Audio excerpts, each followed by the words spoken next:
new one though. Yeah. Slow it. And I think when there's comments left, I'll raise my hand. Okay. And then when it's so it should be around 5 minutes for Q&A. Okay. That's What's the end time of this one? end time for this one would be 12 o'clock. 12 o'clock. Okay. So like 11:50, I raise my hand. Okay. 11:55 Q&A. Okay. Great. Thanks. Uh-oh.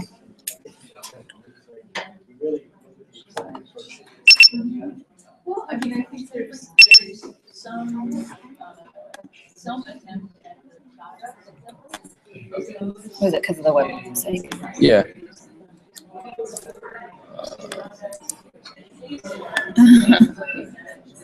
again, like upstream intervention, not using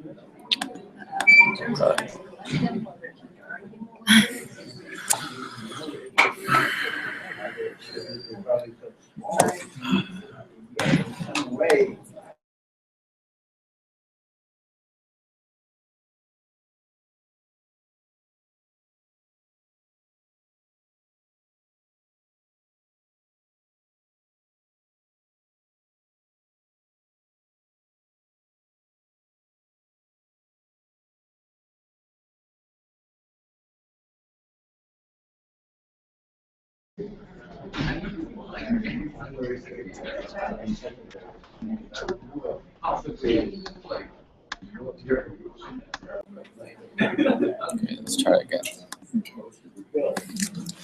I hope that doesn't happen again. Yeah.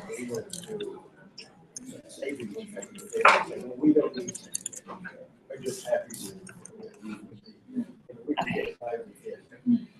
I did hear her mention that wall is something that Oh no, go to the map. I hope this isn't what's making it. Okay, no, it looks like it's working.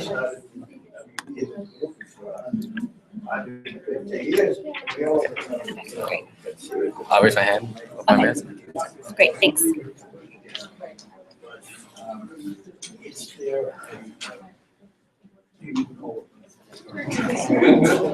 Okay. Okay, I'm gonna get started. My name is Corinne. I'm a student here. I'm in the master's program for Urban Environmental Systems Management, part of the School of Architecture and PSBD programs for sustainable planning and planning and development. I have been working on a project for about a year now. It's called Sewer Atlas NYC. And so I'm gonna talk, this is kind of going, building from what Shino just introduced the last hour, building from what she was talking about with stormwater management and green infrastructure, and going in a little bit more towards the sewer side that I've been studying for the past year. So who here was in the last session that Shino was talking through? Okay, great. And how many of you are Pratt students, undergrad or grad? Oh, wow, not many, that's great, that's awesome. Maybe somebody from the last session can help me talk through what the sewer systems are of New York City. Does anybody feel comfortable enough to describe what Sheena was talking about with a separate sewer system and a combined sewer system? Anybody want to try? Well, she spoke about, like, we have an old-fashioned system that when stormwater, when it rains, ends up being combined with the regular sewage. Which is it's really an old-fashioned system. Yeah. When that was originally built, and she explained why it was built that way. But anyway, it's old-fashioned. It's not used, and we're kind of stuck with it. I think something like she showed a chart. I think there's only like 20% of the city that has a more modern system. So I don't know if I'm answering your question, but it's a combined, when it rains, the rainwater also ends up being combined, and it goes into our ecosystem, into our water stream, untreated.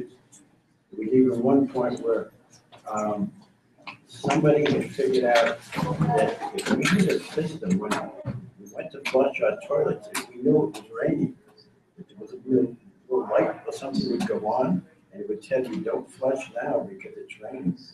I thought that was kind of clever. Yeah, that's a very good recap of everything that she had kind of talked about in the last session about the different types of systems that we have and some public engagement ways to show people some of the downfalls of the system and when it's not working. And I'm going to talk a little bit more in detail about that today. So as you mentioned, we do have two separate systems in New York City. We have a separate sewer system, which means that there's two separate pipes. There's one for sanitary sewage and there's one for stormwater. So as you explained in the last session, you have your sanitary sewage going down here and going to a wastewater treatment plant.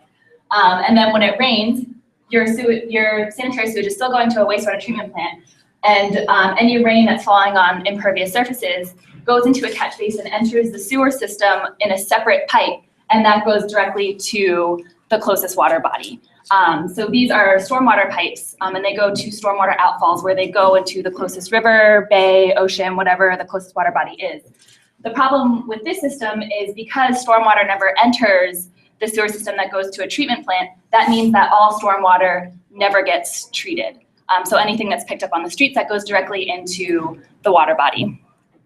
A combined sewer system is an even older system, and what happens, same thing during dry weather when it's not raining, sanitary sewage goes to a wastewater treatment plant. The difference with this system is when it rains, the stormwater that enters the catch basin goes into the same sewer because it's combined. So it goes into the same sewer system. If it's a small enough rainfall, all of that goes together to a wastewater treatment plant. But because we have so much impervious surface in the city, if it rains more than 1/4 of an inch or an inch, depending on the size of the pipes and the size of the wastewater treatment plant, if it rains too much, it overflows. And it can either overflow if there's not enough release structure, if there's not enough pipes to an outfall, or if it gets backed up, it can overflow into our basements. Or if there's an outfall, it will kind of bypass this thing that's called a regulator and outfall into the closest water body, river, stream. So what this means is that sanitary sewage and stormwater runoff both go into the local water body untreated. And so Sheena talked a little bit more about that system, and I'm going to kind of repeat some of the things that she said just to catch everybody up. So the two systems of the city, there's this yellow is the part that is combined sewer. That's about 70% of the city. The remaining sewered area is the separated sewer system. So these are areas that were built out a little bit later, and then there's areas that are kind of being rebuilt now to be able to handle some, to kind of mitigate the problem of combined sewer overflow. And then there's these gray areas here that are not, they don't have a stormwater sewer. These are areas that are direct discharge or parks. So stormwater that falls on these areas doesn't get sewered at all. And there goes in Staten Island, there's a system called a blue belt, which I don't know that much about, so I'm not going to talk about. And then there's like areas that are parks that don't even have stormwater pipes. It either infiltrates directly into the ground or just directly runs off into the local water body. So what I started to look at were the different areas, where the different areas of the city. So there's 14 different wastewater treatment plants in the city. And they're spread out through all 5 boroughs.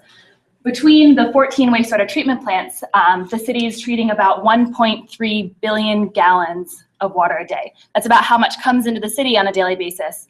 Our drinking water is coming from the Catskills.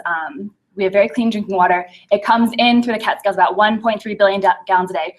We use all of that water and send it to the wastewater treatment plant. So it's about the same, about 1.3 billion gallons a day going to one of these 14 wastewater treatment plants.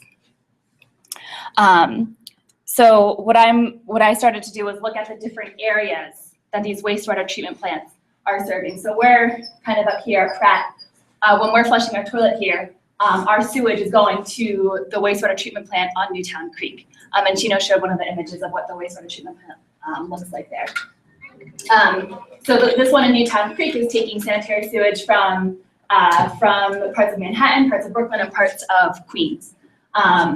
And then in my neighborhood, I'm in the Red Hook sewer shed, so my sewage is going to the Red Hook wastewater treatment plant. So the city has kind of delineated the different drainage areas or the catchment areas of where people's sanitary sewage is going to. And talking about the combined sewer overflow, those pipes that are reaching out to, the pipes that are going out to the local water body during times of overflow, this is where they're located. So they're dotting the entire coast of New York City. And there's 450 of them. There's 450 points where combined sewer overflow can outfall into the local water body. It just dumps it into the Hudson. There are, yes, well, There's extra sewage and water, stormwater, it just dumps it. it does, during times of rain, yes. Times of moderate to heavy rain. So when the sewer system is over capacity, when we're creating too much waste or there's too much water, these are some of the things that can happen. Sewer backups, where the sewer system is actually backing up into your pipes, your house, street flooding, the catch basins clogged, or your basement flooding. These are kind of like built environment sewer shed issues. And if any of these ever happen on your property, make sure you call 311 if you're living in New York City so that they can record it, because that's kind of their indication that there's a problem. They wouldn't know if your basement was flooding unless you called them and told them. So there's no way that the Department of Environmental Protection could come and fix the problem if they don't know it's happening. So, so if any of these kinds of things are happening, it's important to tell the city so that they can come in and try to relieve the problem. So this is a few examples of, this is in Red Hook after Hurricane Sandy, a basement that had gotten flooded from sewer backup. And we see a lot of instances of street flooding. This is actually like a smaller instance from snowmelt in Red Hook. But if you look at pictures from the 13 inches of rain that Queens got in August of last year, like people couldn't get to work because there was just feet of water that flooded the streets. It's a very common problem that happens in Queens and Long Island. So we do have these CSO outfalls to kind of relieve the system. So instead of the sewage backing up into our basements, we have these outfalls so that it can go into the water body instead. So it's helping the built environment, but it's not helping the ecological environment. So this is what Sheena was talking about, those signs that are on the land side now, showing you where an outfall is. This is on Newtown Creek, and so directly under the sign is one of those big pipes, or this is actually not the same one, but another one on Newtown Creek. So this is an outfall where that CSO discharge is coming out of. And so it is a little bit nicer than the other sign that she was showing before, because it shows you what not to do when, when it's overflowing. So when we're relieving the system with these CSO outfall points, what we're starting to impact is water quality. So when there are CSO events, this is like a whole nother like biology lesson, but I'll just briefly talk about it. So we're bringing in excessive levels of nutrients, and this is causing an algae bloom. So that's kind of like what's happening here. So when the nutrient load stops, as it does here, the algae die and decompose. And so with that process, they're taking up all the dissolved oxygen in the water. So that's really bad for aquatic life because the aquatic life needs dissolved oxygen to live. So when that algae dies and starts taking all that dissolved oxygen, the animals in the water also die, and plants.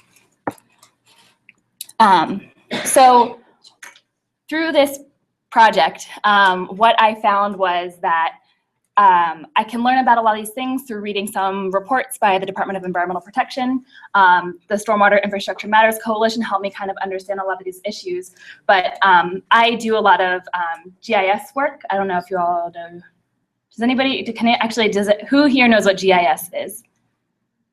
Okay, so I will talk about that in a little bit. But as somebody that does GIS, there wasn't a lot of data out there for me. And so I was having a hard time kind of visualizing all these things. And the Department of Environmental Protection doesn't make all of this data readily accessible. So that's when a friend of mine, a colleague here at Pratt, we came up with the Open Sewer Atlas NYC. And so the idea behind Open Sewer Atlas was to start to look at this data and make it more available to people that don't know how to manipulate it as much as we could with GIS. and use this open access of data to empower local community groups or environmental organizations so that they can tell the same story that we're trying to tell about the sewer system. So we applied for a Taconic Fellowship in 2014 last year, and we partnered with the SWIM Coalition. And the Taconic Fellowship is run through the Pratt Center for Community Development. It's for a full-time Pratt faculty and a full-time and students to partner together to do a community engagement project. And I wanted to bring that up because I thought that there would be more Pratt students here, and I wanted you to apply because the next application round is due April 24th, and it was a really great experience. And you get to kind of do any project that you want that they think is good enough to give you funding for, as long as it has a community partnership component. So for our project, we partnered with the Stormwater Infrastructure Matters Coalition to do this project. So what is Open Sewer Atlas? So it was an exercise of GIS to start to demystify and understand New York City's sewer system. So GIS stands for Geographic Information Systems.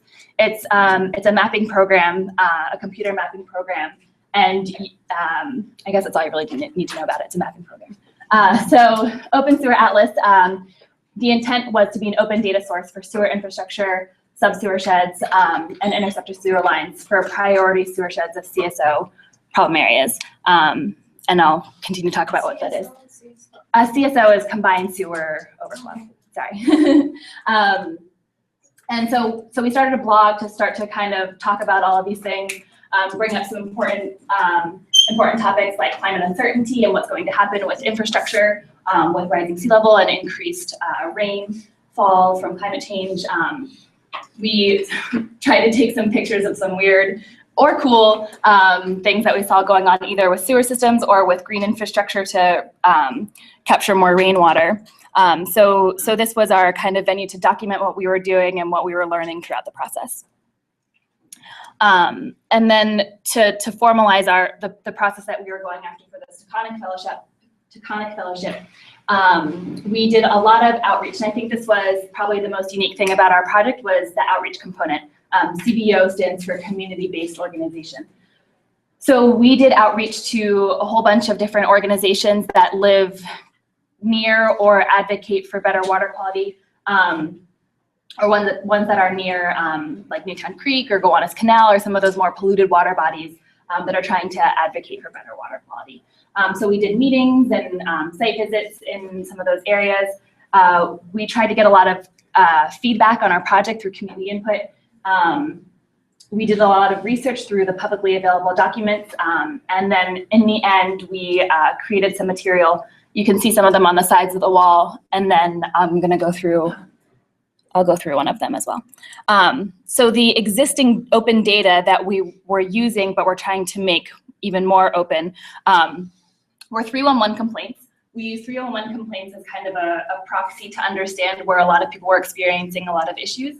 And Red Hook is an area that knows how to use their 301 complaints. They use them well. And so when we were first trying to understand the sewer system, we looked at 301 complaints to understand like where are these clustering of complaints happening and what does that mean that's in like the underlying infrastructure. Like does this round of complaints mean that there's something happening here? And so that kind of helped us understand where there might be problems. But we couldn't find a map of the sewer system, so we couldn't understand what was happening underground. This was the closest thing that we could find. This was from an environmental impact statement from like 2006 or something. And so we use this to kind of trace this. You can't even see them on here, but there are sewer lines underneath here, and like the key's not that great, but these are all different sewer lines. And so we retraced that in GIS. And overlaid it with 301 complaints to start to see that all of these complaints that are happening here are in relationship to this sewer line here. So another thing that we looked at is topography, because a few months into our project, we realized that the sewer system is actually very simple. It's just gravity fed. Water flows downstream. Like, oh, that makes it so much easier. Now we like totally understand everything. So it's a little bit harder to see on the screen, but where there's areas of white, those are areas of higher elevation, and the darker areas are low elevation. There is a little bit of a white bump here. So what ends up happening is this is the whole sewer shed of Red Hook, and all of the sewage is going to the Red Hook wastewater treatment plant, which is up here in the Navy Yard. So if you imagine things are flowing downhill, any water and stormwater and sewage is flowing downhill because this is the way it's sloping. It's hard to see on here, but this is the way that it's sloping. So this is kind of like the movement that you can imagine would be happening. So we overlaid that with the sewer lines that we traced from that environmental impact assessment.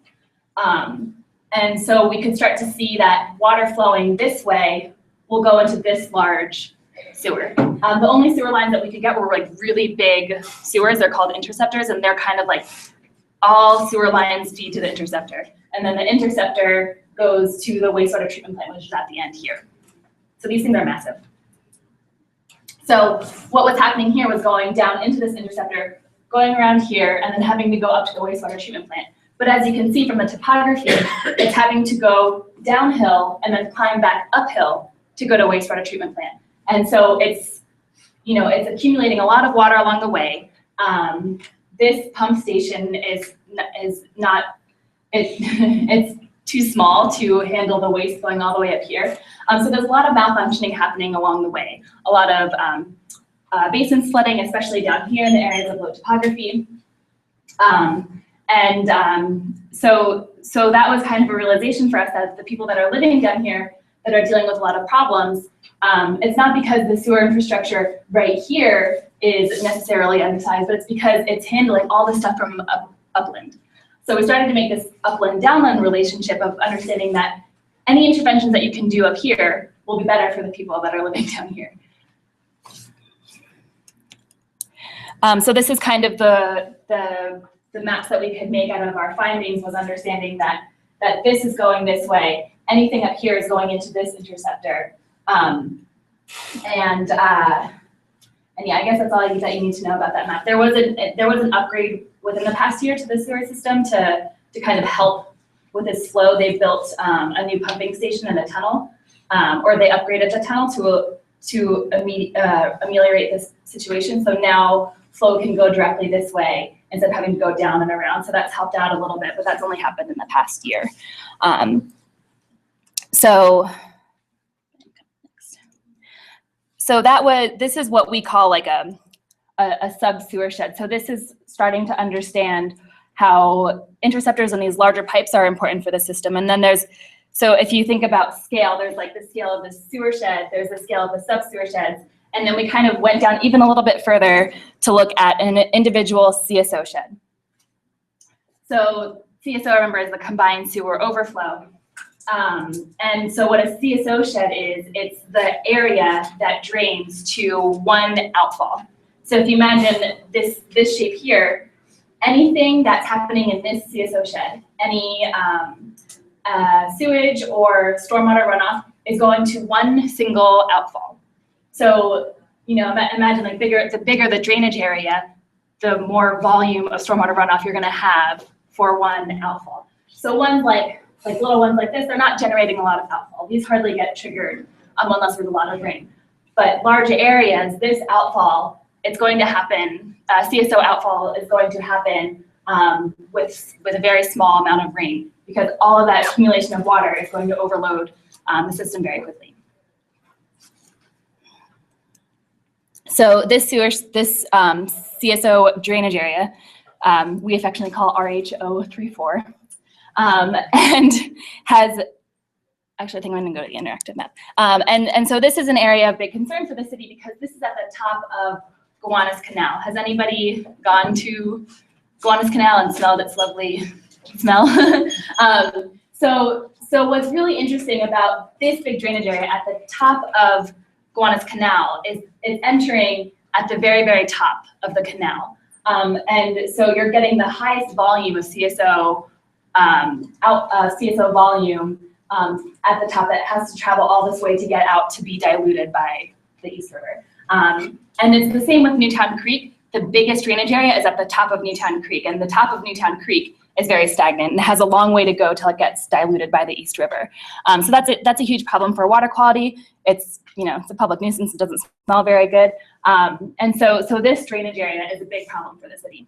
But on those red dots, do they drain down it is a creek, okay, it does drain out to the ocean. It does, yeah, it does drain out to the But is ocean. it too But- slow or is it stagnant? I'm not sure. I know Newtown Creek a lot better, and I know Newtown Creek is very stagnant. I have a feeling that Gowanus Creek is less stagnant, but if you've ever stood on Newtown Creek, it's not flowing like the East River. So if you think about this drainage area is going up to the East River, and that, that's moving a lot faster. There's a lot more fluidity throughout the East River. So these ones along the East River do not pose as much of an impact, immediate impact at least, on water quality and on public health. So I'm going to show you the interactive map. So the idea behind this project was to make all these findings and all of like these shapes, I guess, available for people to be able to use. I think our audience is mostly community groups that have the ability to kind of disseminate this information and then use it as an educational tool, and also advocate for more action. So, oops, sorry. So this is a map that is not perfect yet, but I'm working on it, of a lot of everything that I just showed you. So if we zoom in, the lines on the map now, the shapes are the different CSO drainage areas. So this is the same shape of Red Hook. And so if you click on this, it has a lot of statistics that don't know why this is so large. Okay, great. So if you're interested in the sewer shed that you're in or the CSO shed that you're in, you can go in and look at what's kind of happening or what are some of the statistics of the CSO shed. So RH034, the one that we were just talking about, how big it is, what the population is, and how many houses are on that huge area of land. And then we calculated how many gallons of water runoff in a 1-inch storm. What happened to the rest? Okay, so in that area, that area in a 1-inch rainstorm would generate 19 million gallons of water. Not exactly, this is assuming like 100% impervious, that there's absolutely no water capturing happening on site. But in reality, there are some trees, there are some areas of soil, so there probably is some infiltration happening. So this number is not exactly real life. This was just a hypothetical if nothing was being infiltrated. But using that kind of assumption, you can imagine how big a storage tank would have to be to capture all of that rainwater. Or how many bioswales, which Sheena was talking about before, how many bioswales, tree pits, or types of green infrastructure and green roofs it would require to be able to capture that water to stop this CSO from CSOing. So that was one example of how we were trying to make this information more publicly available. There's a few other layers that we put on here. We put on 311 complaints, so you can see who's complaining and about what. And I think if you click on them, you can see what time they complained. Yeah. But sorry, it gets, this map gets funny when it's on a different screen. So on 3/18/2010, this person complained about street flooding. And then there's complaints about the catch basin being clogged. There's a lot of that happening. In Jamaica, the Jamaica Bay area, because Jamaica Bay is so low lying and they get a lot of street flooding. Sorry that this is so hard to see on the screen. In Jamaica Bay, you'll see that there is a huge amount of street flooding happening. This is a very, very, very consistent problem in Jamaica Bay. And I don't know if I can scroll down because of this screen. Oh, nope. Okay. Well, I can't scroll down because this screen isn't happy with my map. But there's another layer in here that has land use on it, and so you could look at the land use over a certain sewer shed and see, for example, Red Hook or Newtown Creek. Those sewer sheds have a lot of manufacturing space. It's a lot of industrial buildings, especially along the waterfront.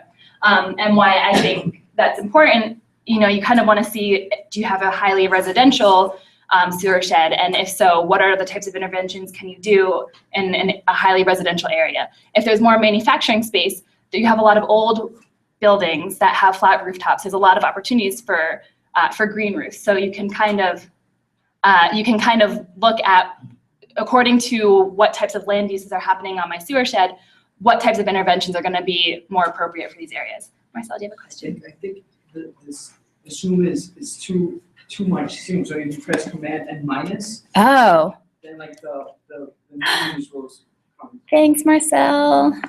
command and minus. Yeah. Beautiful. You're the best. Okay, You great. just have South Brooklyn on this, or you have all I have all 5. of them?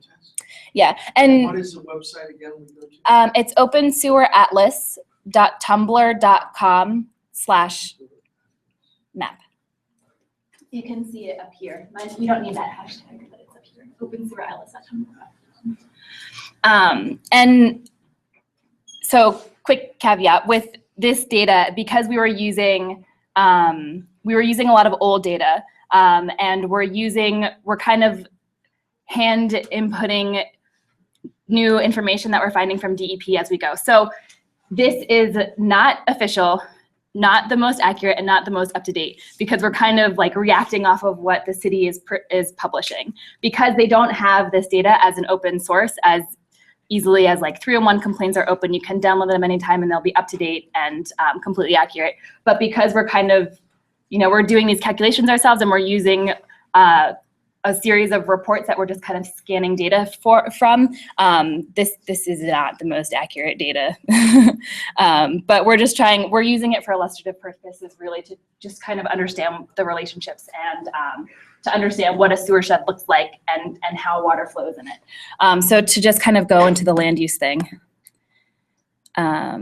you have to zoom in close because it has a lot of colors. I'm gonna take off. Okay, and it needs a minute because there's a lot of data on here. When I was designing this map, I couldn't decide if I wanted it to be like simple and clean or really intricate and data heavy, and I went for really intricate and data heavy.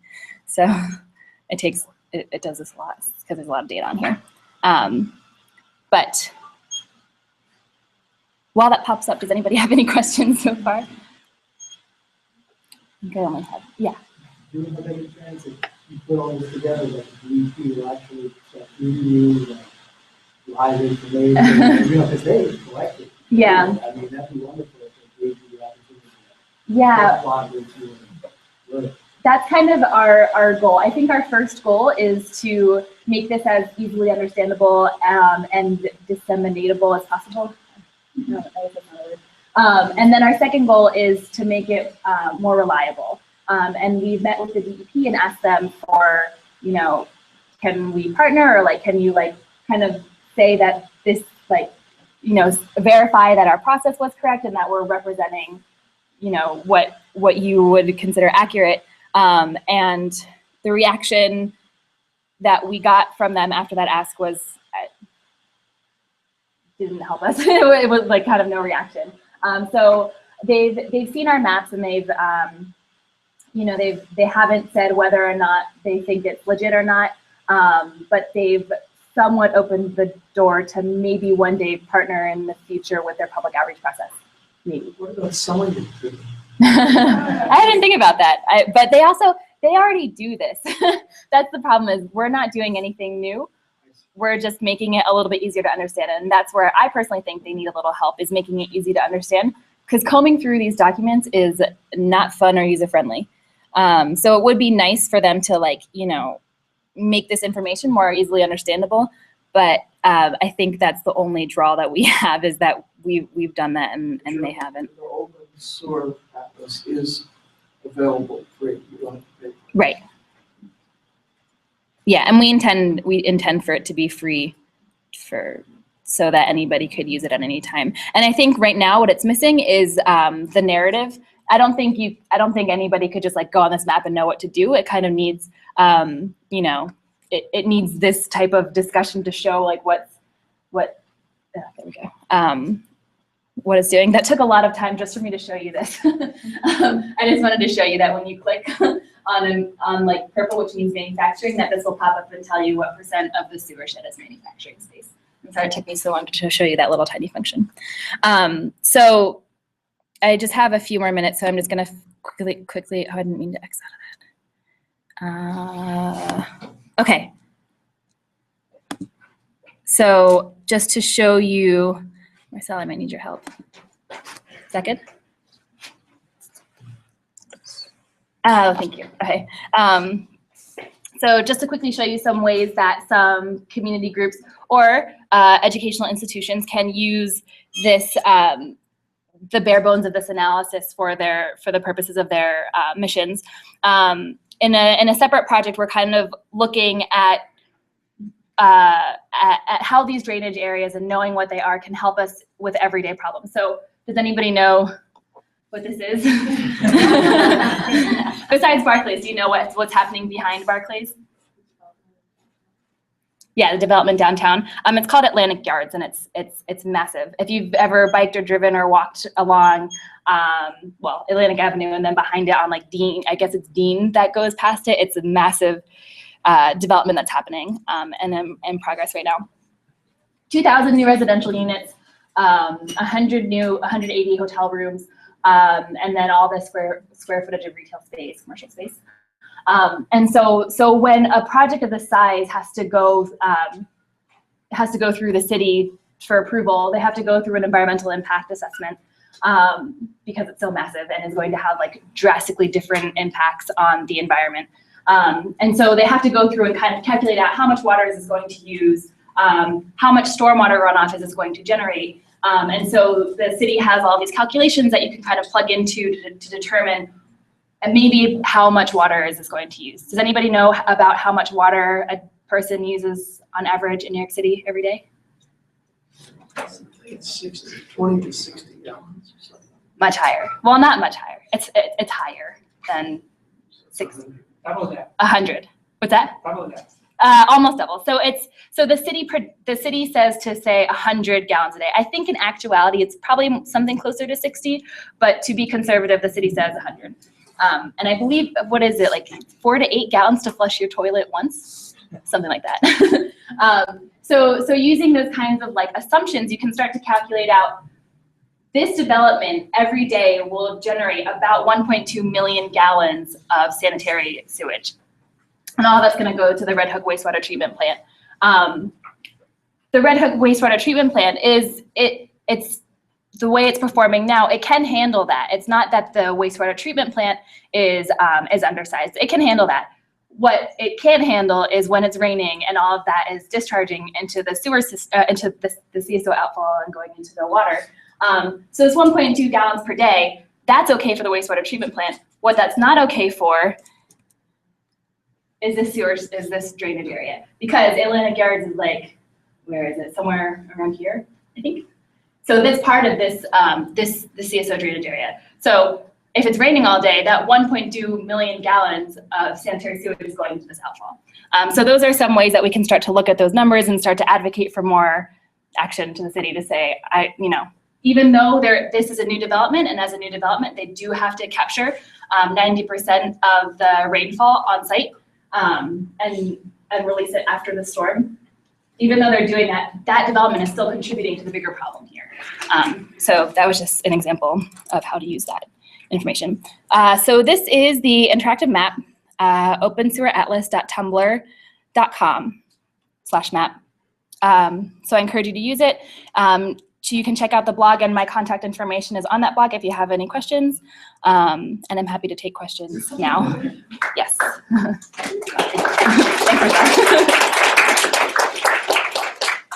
Michelle. How long was it to build the map? Like, where do you get the base layer, at least the basic map information? And then when you say like you map your 311 calls, did you get them from the city, say like in a spreadsheet that says here's the call, here's the address, or here's the block and lot number, and then you were able to automatically map that, or did you have to do that manually, maybe you said? Very good question. So the base map itself was actually very simple. I used Esri, the ArcGIS Online, and because I am a Pratt student and I work, I was an intern at the Pratt Center, and this was a project through the Pratt Center. I was able to use our free ArcGIS Online account, but ArcGIS is not free for everybody. It's very expensive. So there's other interactive maps that you can use that are free, but they don't have the capacity for data that ArcGIS has. So I've been doing JS for a long time, so it was very easy for me to do. And I think I would say that ArcGIS Online is actually very user-friendly, and it has a lot of base maps ready for you to use that you can kind of build off of. 311 complaints are also very easy to use. DOIT, Department of Information Tech, I forget what DOIT stands for. It's DOITT, Technology and Telecommunications. I forget what it stands for. But they have a lot of open data in spreadsheet form and also in shapefile form. And the 311 complaints, they're updated very, very regularly. If not every day, it's like every hour. They're pretty live. And it comes with latitude, longitude. So in any mapping software, and any mapping platform online, you could just take that Excel spreadsheet and put it directly into the GIS program, and it would generate the location on its own. As a footnote, we have ArcGIS at the School of Architecture.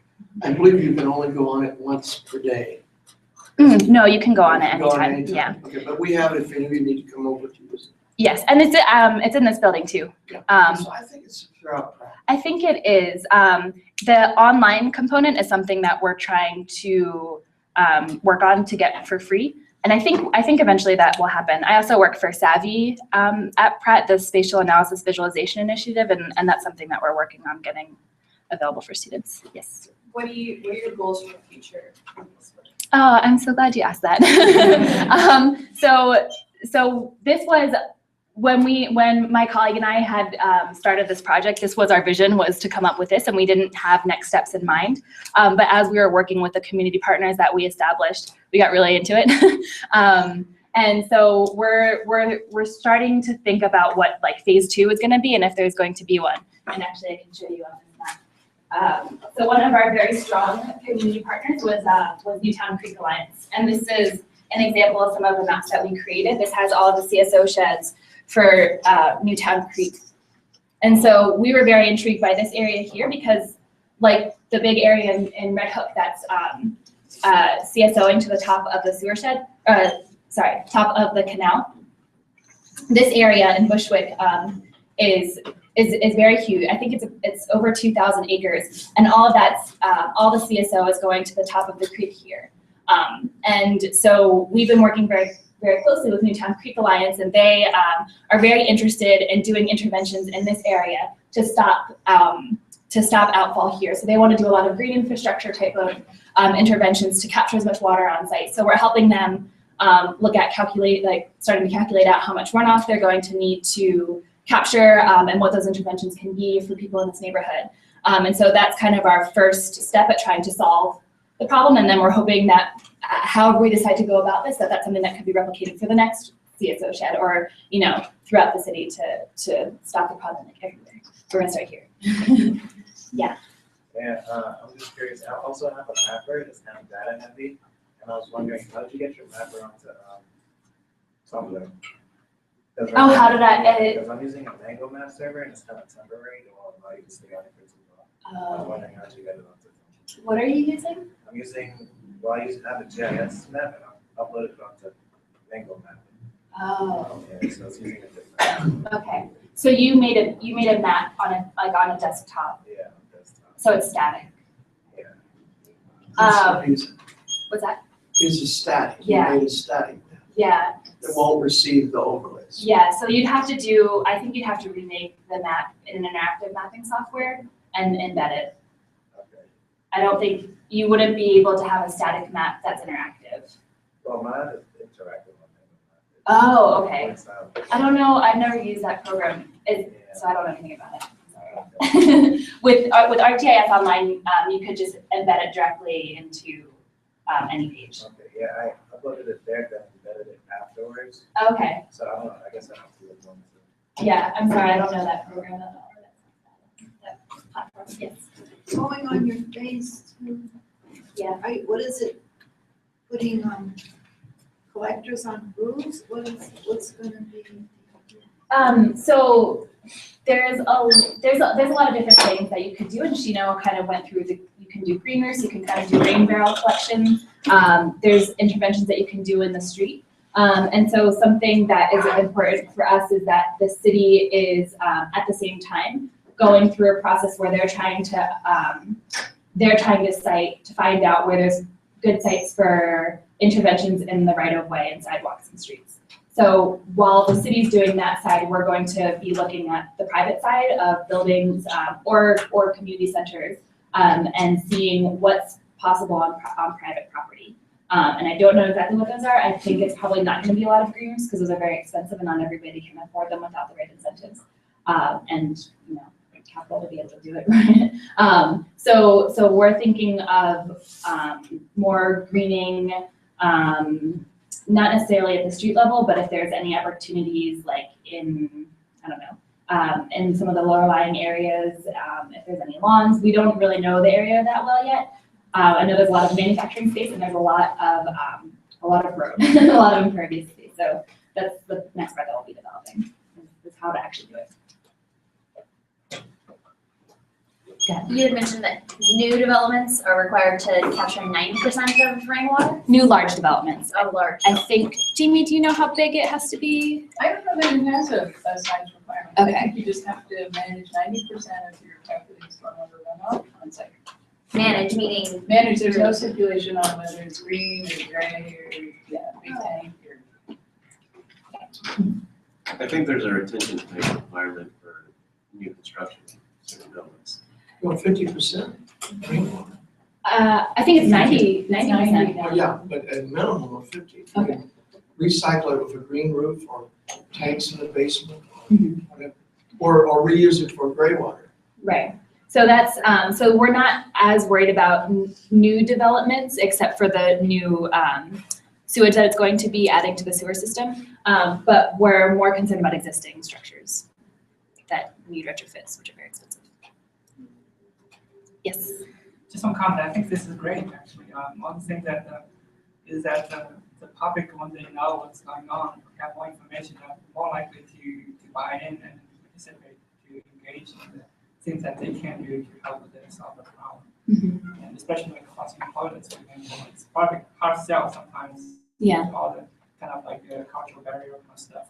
But once they know what's going on, they probably like it. I Yeah. have one question though. Yeah. Did you do some kind of assessment as to say how many frequency you're receiving, for example, after you made it online? And are you seeing any surge in 311 calls, for example, after you have this made this public? And is it some kind of like measures? Of how our after our outreach Right, process? right. No. Yeah, we didn't. That's actually, I think that one of our partners, the Bronx River Alliance, when I showed this to them, they had never really thought about 311 complaints. And so they actually wanted to do a pilot of like, we're going to tell these people to do 311 complaints. We're going to go out and look for stuff. We're going to call 311 and we're going to see if it pops up. So I haven't myself, but I think some others. Yeah, it might be useful. That might be useful for you. For the new grants, sell to other whatever agencies to give you more money to continue the project. Yeah, that's a fantastic idea.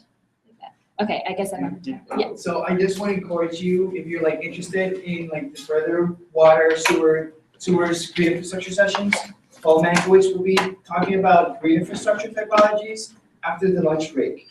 And possibly also making the connection between water management and energy, which is something that has been a little bit maybe mentioned, but so we're talking about like water treatment plants and pump stations. So that's like a component, and of course, urban heat island effect. So we'll be talking about that after lunch. And also Another Professor footnote. Chang will be And of course, discussing Dr. monitoring in the city. After that session. Another footnote, we just got in the passive solar cooker outside. It's been used by hundreds of thousands of people around the world and have no energy source. They may have wood that they shouldn't be cutting down. So take a look at it. It just came in, and you can get the email from me and order your own little baby solar cooker. A little ant or a bug. So I'll be outside. Thank you. Thanks for listening.